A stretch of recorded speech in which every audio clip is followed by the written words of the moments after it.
Frères et sœurs, la paix soit avec vous. Nous célébrons le deuxième dimanche de l'Avent. Nous poursuivons notre chemin vers Noël. Et les dimanches derniers, le Seigneur nous appelait à la vigilance pour sa venue dans la gloire. Et les lectures de ce jour nous invitent à la conversion. Et elles sont axées sur des perspectives messianiques, une lointaine avec le prophète Isaïe bien sûr, et une qui est immédiate avec Jean-Baptiste.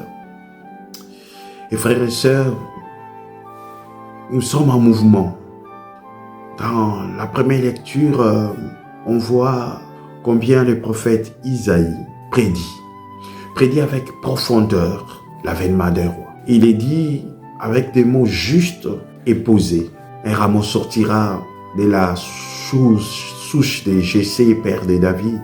Un rejeton jaillira de ses racines. C'est ce jour-là, la racine de Jessé sera dressée comme un étendard pour le peuple. Les nations le chercheront et la gloire sera sa demeure. Voilà ce que le prophète Isaïe dit. Frères et sœurs, ce roi que nous présente le prophète Isaïe, il est juste. Ce roi qui est de la lignée de David, il est attentif aux humbles et fera régner la justice parfaite et travaillera pour l'effectivité, je dirais, de la réconciliation du peuple entre les hommes. C'est son rôle, c'est son but ultime.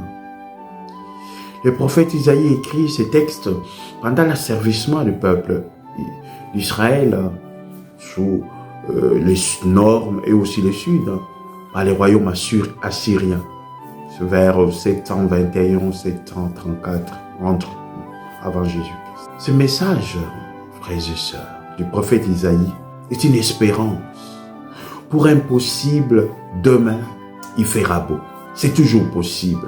Pour que nous puissions ne pas nous laisser étouffer par la torpeur, les lourdeurs de nos souffrances, de nos échecs. Et ce Messie nous apportera la connaissance de Dieu. La connaissance non pas comme un savoir, mais la connaissance comme une relation avec Dieu. Et frères et sœurs, dans la deuxième lecture, Saint Paul nous lance un autre message fort. Frères, tout ce qui a été écrit à l'avance dans les livres saints l'a été pour nous instruire, afin que, grâce à la persévérance et au réconfort des Écritures, nous ayons l'espérance. On y voit combien Saint Paul insiste sur l'importance des livres saints pour le soutien de la foi et de l'espérance chrétienne. Et frères et sœurs, dans un deuxième temps, Saint Paul appelle à la concorde. Devant les divisions, les défractions venant du judaïsme et du paganisme, il veut l'unité. Et il est dit avec des mots forts, aussi posés. Frères, accueillez-vous donc les uns les autres, comme le Christ vous a accueillis pour la gloire de Dieu, car je vous le déclare, le Christ s'est fait serviteur des Juifs à raison de la fidélité pour réaliser les promesses faites à nos pères. Quant aux nations, c'est à raison de sa miséricorde qu'elle rende gloire à Dieu. Voilà ces paroles, frères et sœurs, de Saint Paul qui se déploie pour nous donner, à nous aussi aujourd'hui, cette dimension de la réconciliation, de l'unité, au-delà de nos diversités de vues, d'options, de goûts, vivre comme un corps. Car nous sommes tentés facilement par la division, parce que nous ne regardons pas ce que nous pouvons donner et recevoir. Mais parfois, on est frères et sœurs, remplis de nous-mêmes par l'orgueil.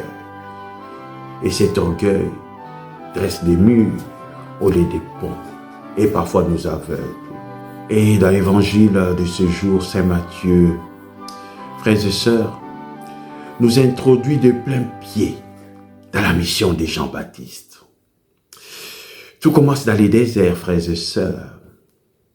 Ce n'est pas un hasard. Car le désert, c'est ces lieux qui est hautement symbolique comme lieu de la rencontre de Dieu avec son peuple. C'est le lieu de l'alliance.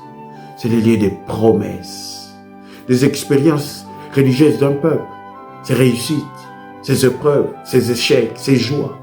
Tout cela ensemble. Et ce message de Jean-Baptiste est fort. Il est dit avec des termes aussi forts. Convertissez-vous, car le royaume des cieux est tout proche. Vous savez, frères et sœurs, Jean est celui qui est désigné la parole prononcée par les prophètes Isaïe. Voir, et celui qui crie dans les déserts, préparez les chemins du Seigneur, rendez droit ses sentiers. Frères et sœurs, le baptême que prône Jean-Baptiste n'est pas que purification extérieure, mais il est signe d'une purification intérieure qui prépare un profond pardon des péchés. Et tout le monde accourt vers Jean. Les Sadducéens, les pharisiens, les soldats, les mis, tout le monde. Même si tout le monde ne répond pas favorablement, mais ne fût-ce que par curiosité pour écouter. Nous aussi, nous sommes appelés à nous convertir. C'est l'appel d'aujourd'hui. Jamais faisant. Et on est frappé aussi par l'humilité des Jean le Baptiste comme précurseur. Et il nous l'a dit. Moi, je vous baptise dans l'eau en vue de la conversion. Mais celui qui vient derrière moi est plus fort que moi. Et je ne suis pas digne de lui retirer ses sandales. Frères et sœurs, les sandales étaient déliées, étaient enlevées, déchaussées par des esclaves. Mais Jean le Baptiste ne se voit même pas comme esclave pour retirer. Parce qu'il dit, je ne suis pas digne de toucher les pieds du Messie. Il présente ce Messie comme aussi un juge sous forme de moissonneur qui a la cognée. Frères et sœurs, je dirais, cette voix de Jean le Baptiste retentit encore aujourd'hui au cœur de notre société, polluée parfois par des bruits inutiles. Dieu nous invite à retrouver un peu de silence, un peu de calme dans nos déserts. Allons chercher nos déserts intérieurs. Nous sommes conviés à oser prendre le temps de nous arrêter, frères et sœurs, à faire taire ces bruits parfois qui nous désorientent. Faire taire ces bruits plutôt qui nous empêchent d'être nous-mêmes. On n'arrive pas toujours à réfléchir, à méditer pour aller au plus profond de nous-mêmes, retrouver ce que nous sommes vraiment. Cherchons ce silence intérieur pour écouter cette voix qui retentit à nous. Préparez les chemins du Seigneur. Aplanissez sa route.